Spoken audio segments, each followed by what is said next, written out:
Only 7 years after the Betty and Barney case, the New England states would again host an alien abduction. Buff Ledge Camp in Vermont would be the site of a visitation by 4 UFOs, which would appear, make revolutionary aerial maneuvers, and alter the lives of at least 2 young people. Buff Ledge was a girls' camp located north of Burlington on Lake Champlain.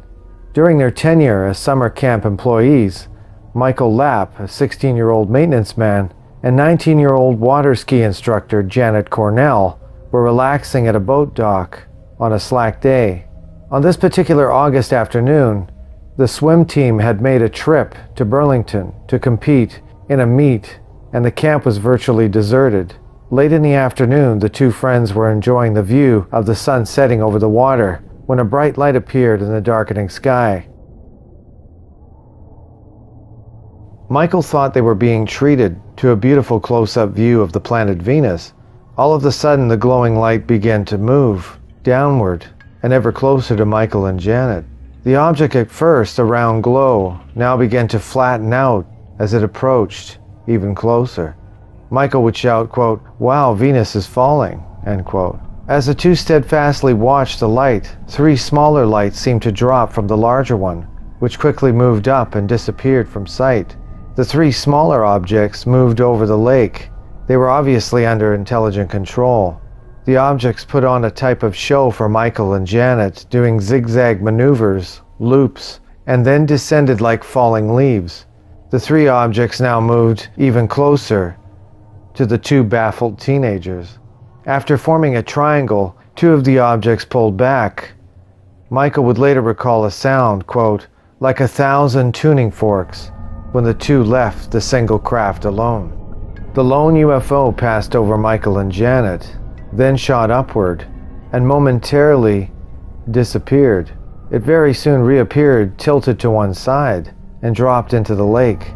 A couple of minutes seemed to pass before the object re-emerged from the water and began gliding straight towards them. The object was now close enough to see a transparent dome occupied by 2 childlike creatures.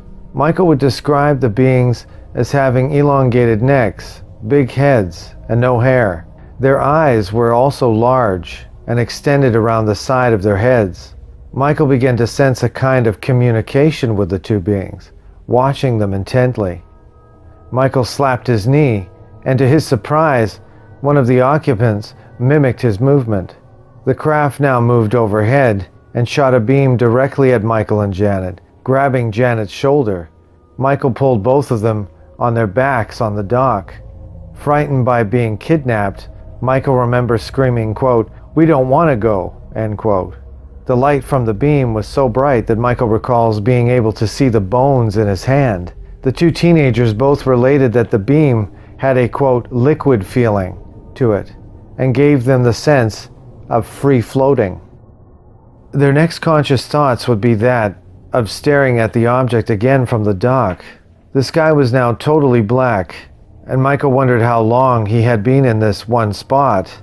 Looking at Janet, he could see that she was in a trance-like state, drowsy and disoriented.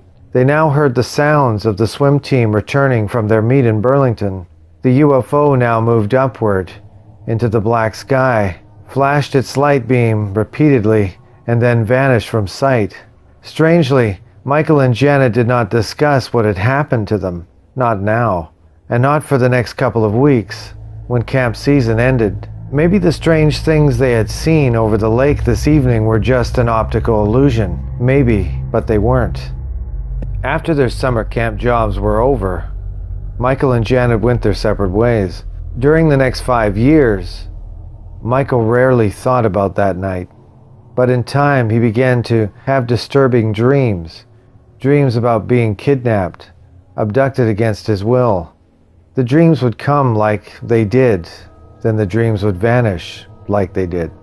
It would be 10 years after his harrowing experience before Michael made a decision to contact the Center for UFO Studies and search for answers. Investigator Walter Webb was assigned to the case, and after hearing Michael's story, suggested regressive hypnosis to help rid him of his emotional strife and the frightening dreams. During Michael's hypnosis, He vividly recalled his experiences on that night in August 1968. He remembered how the beam of light lifted him into the craft's interior, how he entered a bigger craft, and how he saw Janet lying on a table being examined. The small beings shined a light into their eyes, scraped her skin, and took fluids from her body. Quote, "The aliens also looked alike," end quote, Michael recalled, "and had those large eyes and a mouth with lips, no ears, and two small openings for a nose." Michael also described the beings as having three-pointed web-like digits for fingers, and their bodies felt like, quote, "damp and clammy," end quote. The aliens related to Michael that their mission was to, quote, "make life like ours in other places," end quote. Janet also underwent regression, and her descriptions only went to verify Michael's. She recalled feeling, quote, "cold" on the examining table, with something, quote, "pulling her hair and pinching her neck." The abduction of Michael Lapp and Janet Cornell certainly falls within the general pattern of abductions reported by many others. To confirm the facts of their fantastic story, Webb located several other members of the camp who had witnessed the strange lights over Lake Champlain the very night of the abduction. 2 other employees reported a similar sighting earlier that same summer when they observed unidentified flying objects hovering over the lake for about 20 minutes. Although Michael and Janet's experience was not reported for 10 years after the fact, it is still a well-documented case of alien abduction and missing time.